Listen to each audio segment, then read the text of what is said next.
All right, so before the video even starts, I just want to make it known that I am sick and that apparently I'm important, which is why I keep getting notifications. All right, so something that was brought up was like, how do you put trains on a chassis?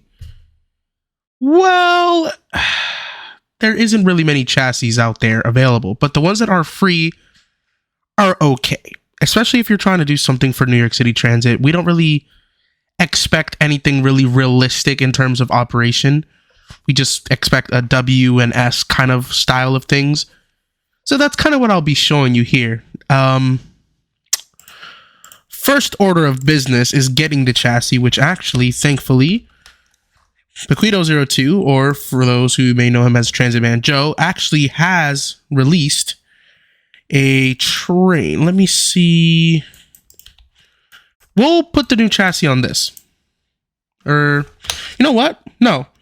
There is another thing that I can put it on. He released this, like, pack of, like, older trains. Didn't he? It's like packs old trains or some shit. Like, it was called something like that.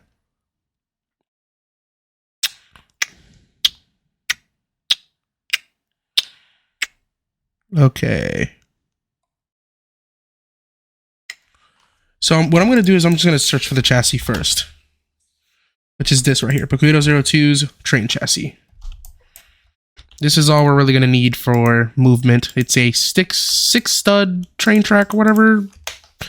I don't even know what none of that really means other than that it's the distance between the rails. I don't care about any of that. The size of your rails means nothing when it comes to performance, so don't really worry about it. Okay. And we're looking for old. We're just gonna type the word old and see if it shows up. Trains. He released a pack, unless I'm tripping. Pack. Here it is. Has scripts. Okay. So now that we have that as well, I was told that I released my R46. Damn, they weren't lying. I put it on my account instead of putting it through the group. My bad. Okay. So we'll take the 46 and you'll see what for in a second. And we'll put it on this like pre-GOH train over here. And I am going to insert my pack, the one that actually has the rails in it, because I need tracks that are not these. These are bad. Goodbye. All right. I'll guide you through the process of putting your own like train bogies and stuff on it. For now, what I'll do real quick. Why? That is the first time I have ever. Look, it pastes in its thing. It doesn't paste it even above anymore. Oh, it pastes it in the position that it was taken from. Yo! That's gonna be mildly inconvenient. Cause I used to do this. I would move it, like move something, and it would paste it on top of that. There has to be an option for that. No? Dude, why does it do that? Don't do that. I don't want that to be the case. That's what duplicate is for. Alright, look, whatever. Damn, bro. Roblox always doing something, man. Alright, whatever. So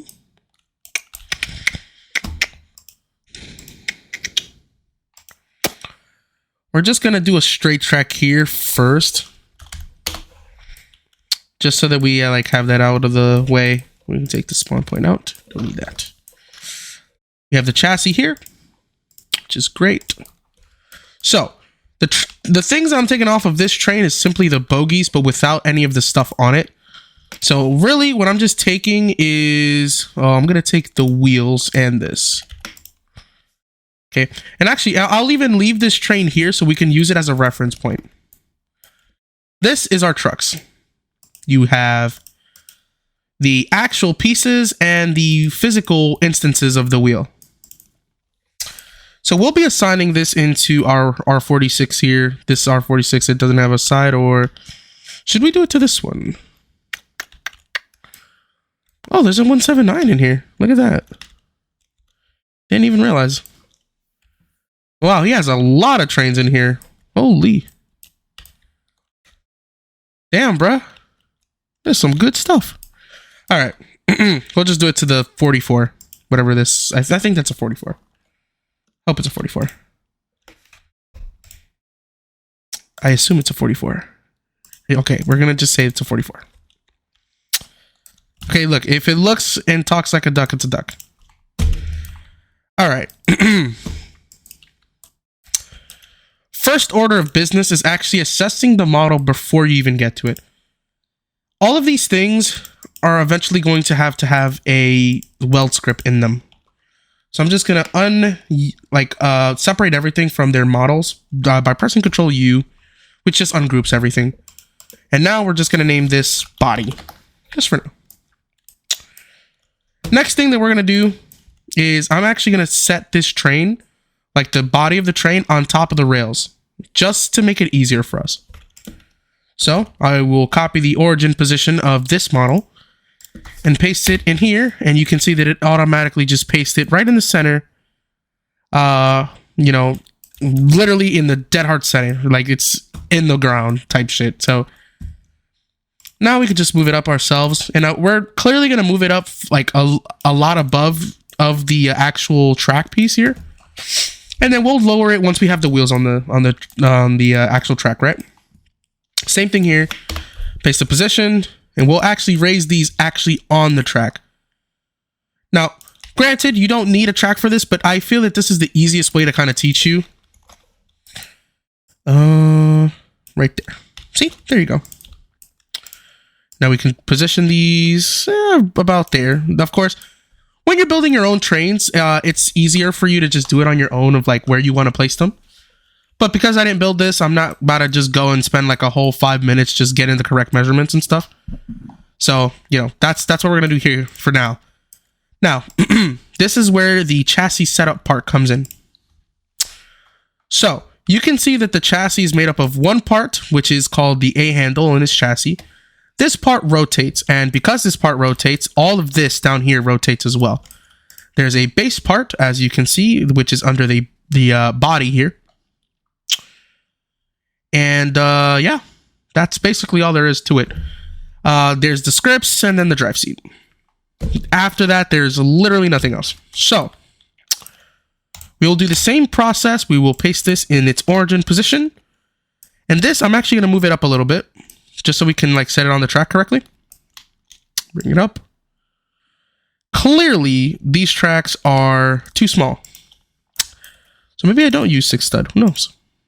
Now, granted, my trucks are different. Like they're a smaller size, I believe. But if you're having this situation with pre-existing tracks or whatever, just select them and just move them. Like right there. You want to give yourself enough room on each side though. Don't just put it right up on the rail, because if you need to make a turn, your train's going to bug out. So give yourself enough room so that if you need to make a turn, it can make a turn. So like, don't do like this. Don't put it right on the edge. Give it some room, like right there. You see? Perfect. Next step is actually getting the trucks to correspond to these here. It's very simple, actually. So because we already have wheels, this is technically cheating, but what we can do is copy, I'm just going to copy the wheels that come with this. Select this massive cylinder here, and we'll just paste this right in here. Now, clearly, it just worked now. It actually pasted it there, which is surprising. So I guess it only does that with models now, which is great. But we'll do the same thing that we did to get the train here in the first place. Just get the wheel's origin position and paste it there. That's really all there is to it. And it should automatically put it right in the center, as you can see. See? It was literally that easy. I know. Why didn't you think of it? Now, clearly we can see that the cylinder is actually a little bit, well, obviously longer, but it's not big enough to fit the entire wheel. And that's kind of what we want here, right? So don't be scared to resize. Don't be scared to resize. Now, when you're making like your own trains and chassis and stuff, don't. Oh, it's gonna do that. Okay, well that sucks. We're gonna have to take this out of the wheel well here, but you want to make it so that it's just as big as this, as the actual hitbox for this. So you see that the wheel kind of comes out here. This is a perfect size. As for the Y size, which is the height and width, this we can actually mess with in the numbers in the properties. So you can see that the number that is making up this kind of square right here on this face, this is called a face, is 2.4. I think that this should be 2.55, I believe. That would be good. No? Okay, so we'll do 2.7. 2.7 seems to work perfectly with this. Now, we would have to repeat this on all the wheels. We can actually take our physical wheel and move it back in. And just change the transparency down. And look at that. Now it looks like it's an actual wheel. Also with the gliders, I believe that they're too big. And like this will collide with the wheel, as you can see right here. So what we're going to want to do with this is just select all of them. I can select multiple items at once by holding control. And I'm just going to lower these to 0.4 with the first value, because these are balls. If you just lower the first one, the X value, all the other values follow. You can see we still have that extra bit of clearance. I'm not even going to like remove them or anything. I feel like that'll be fine. Now, granted, you having the wheels like this means that they can 1 second be closer to one side than the other, which in a realistic standpoint, trains in real life do this as well. But just know that, you know, you can move them closer, but that means that the closer you move them, you may not be able to make certain turns because of how close they are. If it's not clicking in your head, like why that is, trust me, you can test it out for yourself and you'll see. Now, we have to do the same thing for all the wheels. So now that we have the measurement for this, we might as well just copy the number by going into the properties again. As you can see, heavily dependent on the properties. Just copy the size and get all of the wheels by holding Alt. This is how you can select anything, even if it's in a model, and Shift, to select multiple. And now here, I just paste a new number, and look at that. Now it's the perfect size. Now, if I press Alt D, you'll see that right here we have these little balls that are in the wheel. You want to make sure that it has this orange circle around it, because if it doesn't, that means that the hinge isn't connected. That's what actually makes the wheels move. Okay. So make sure that that's in there. Now, the almost last process is to just really paste these wheels all over the place. So like along the actual like bogey, right? But I just wanted to show you like how it is to like put the wheel in there. Because I already have a preset bogey that already has all this already in there, I'm just going to use that instead. Okay. But this is how you do it. It was that simple. You just paste it there. This is how you can put your own wheels and shit on there. It's not that difficult. Now, once you've put your truck or, you know, your moving wheel, right, onto the actual thing, and you can see here it's wanting the wrong wheel here. It's wanting the ones that are on the train up there. We're going to fix that here in a second, but clearly you can see that this bogey has the circles, has these springs. These springs mean nothing. They won't actually do anything. But you can also see there's still two little dots here. This is where your A handle, which is in this, but it's invisible. Oh, wait, no, it's not. It's not in here because I didn't take it with me. Essentially, your A handle would be here, and your A handle would connect with one of these balls depending on where it is on the train car.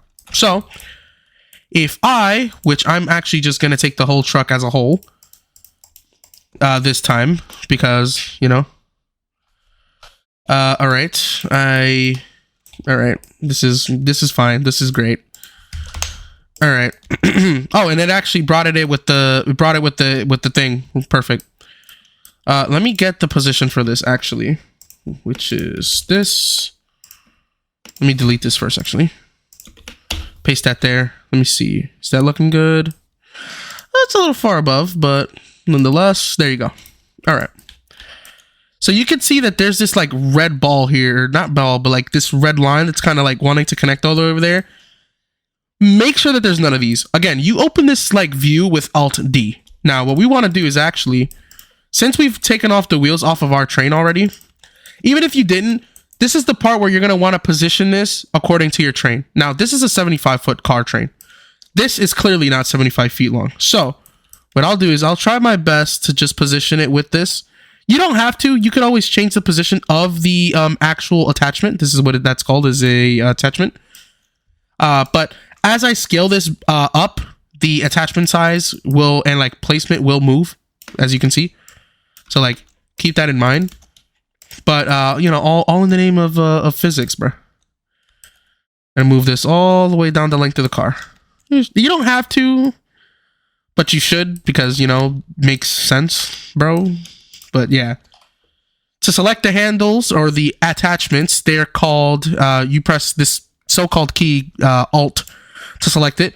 And the same thing, you just copy the actual world position in this case and just paste it down here. Do the same thing for the rear one once we get that rear truck on, which is what I'll do now. Move this truck back here, and we of course have to flip it because it's facing the other direction. Get the world position, paste it down here, and now they're there, right? Now, I can select this red line, and it'll give me the thing that is giving this error right here, like where it's trying to connect to. See, it's trying to connect to this thing called 1 that's on the train. We want to connect it onto our new base here. So, this is my attachment here. So, what I can do is find the simple train chassis right here, which it should be, yeah, spinning wheels, whatever. Bogey 1 is usually the front.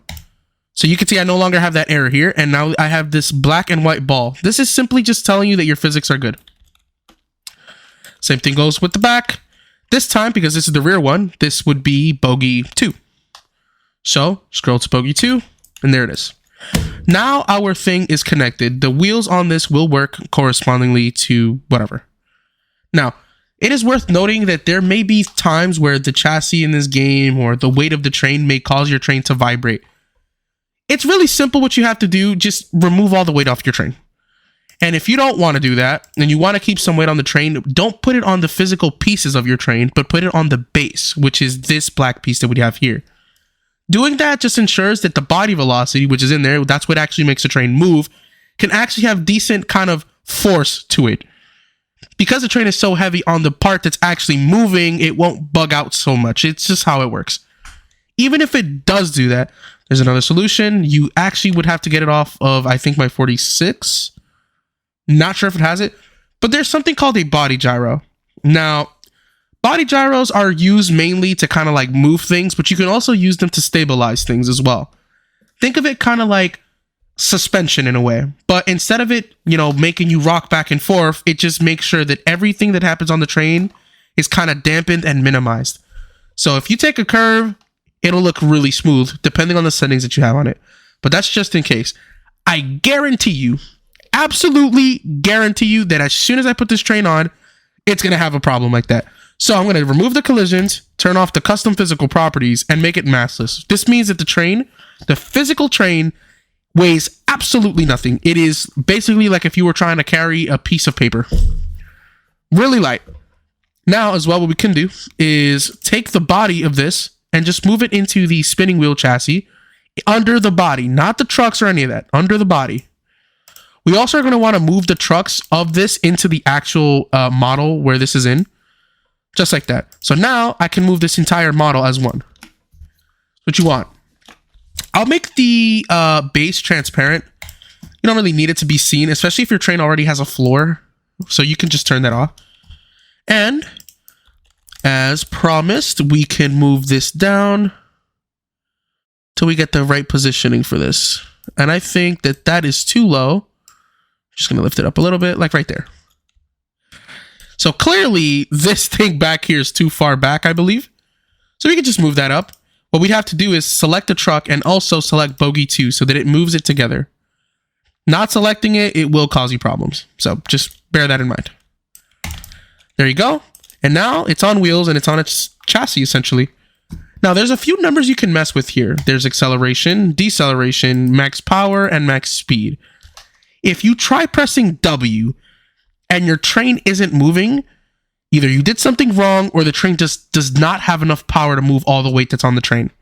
So you can beef up the power. Try doubling it first. If it's doing fine, try to minimize the number. You don't want to have a lot of power because doing that, it's going to cause you problems down the line, especially when you're trying to do stuff like emergency brakes that actually slow you down a little bit, not a lot.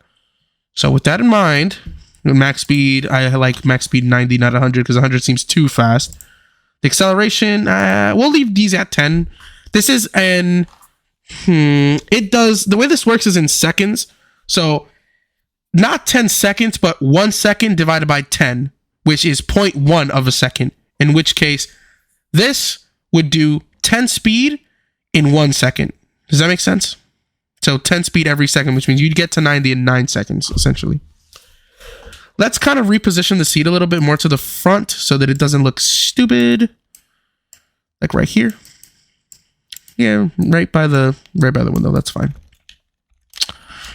Well, it's like one-sided. Oh, it's a mesh. That's why. Yeah, so you can't even edit that if anything, because it's already done. Yeah, okay, I see. This does not have collisions at all, so I should be fine. And we will delete this train. We do not need it anymore. I guarantee you I missed something in the video, so like if I did, just like hit me up. You know the vibes. Jump in the train. Oh my god, it's moving! Oh, you can see that like glitchy issue, right? Warned you, told you it would happen. Alright. Now, again, you can use the velocities or whatever to kind of like minimize that. Or mess with the weight. So you can see that clearly that the base has collisions. I don't recommend this either. Like, don't do that. That's going to cause problems. Turn off the can switch as well. You don't need that. But if we go to the custom physical properties, you can see that the weight is at 100 already. Now, I'm just going to test this with the collisions off just to see if that fixed anything. But sometimes having too much weight on your train can be a problem. That's why I said, set the, set the thing down, like the massless property, set it on. You can see that it's vibrating, yeah, still. And it's only when we go fast, which means that, yeah, okay. So, gotcha. We can use a body gyro for this. Or you know what? It's probably too much weight in the bogies themselves. Let me see. It's anchor, that's fine. No, the bogies don't have that much weight. So it's most likely, okay. Here, this is the part where like you have to troubleshoot. I'm just gonna bring this up to 100 for all of this. And I'm gonna see if more weight solves the problem, which sometimes it can, or if it's gonna ding. Sometimes the train being too light can cause the same thing to happen. So just be wary of that. You still have enough power to move the train. You can see that it helped it a little bit, but it's still vibrating. So obviously it's either the train is underweight or overweight. So what we can do is I'm going to undo that. And I'm actually going to put weight on the trains or on the wheels themselves. On the A handles, not anything else. You want to usually put them on the A handles. I'm going to set these to about 45. That should be more than enough weight. And then if not, we can try our hand with a body gyro, but that's going to confuse people. It's still vibrating, but not as much, you can see. So yeah, obviously more weight is the solution for this. So what we can do is we'll bring the glider, not glider, but the actual weight of this up to about 60 or so. And that shouldn't, it should still vibrate, but not as much, which is kind of what you're going for. You don't, like, there's going to be times, like, there's things in CVID, like the 46 there. It does vibrate like this, but it's so little that you don't really see it too much. Well, you guys look at that. It's doing better now. Somewhat. So it also could be the, let me see if, I don't know if he did something here. Does this have custom collisions on it? No, it does not.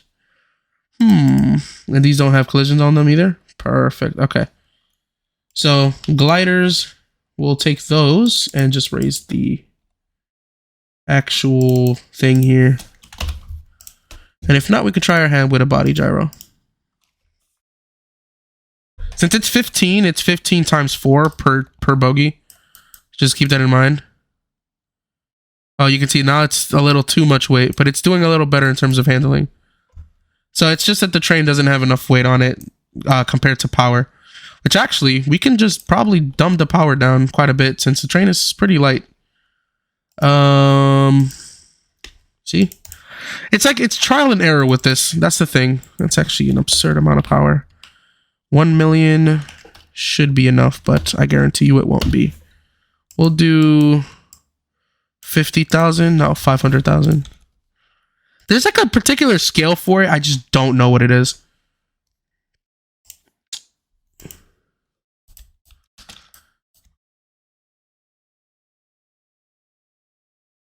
Yeah, you can see it's a little better until 50.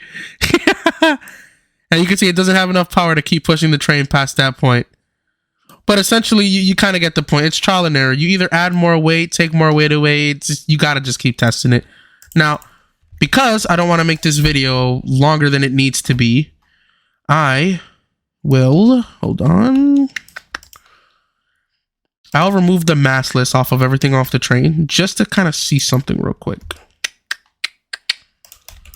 Let's just see if having weight distributed along the entire train, this also could work. It's like I said, you kind of just have to trial and error. Every train is different in terms of setup. Maybe Joe, which is the person who made this train, has like a trick to it. I don't really know any tricks. So like, you know, I kind of just trial and error it until it works well. Although on the 188, I kind of did use a trick or two that I already knew. So it's like, you know.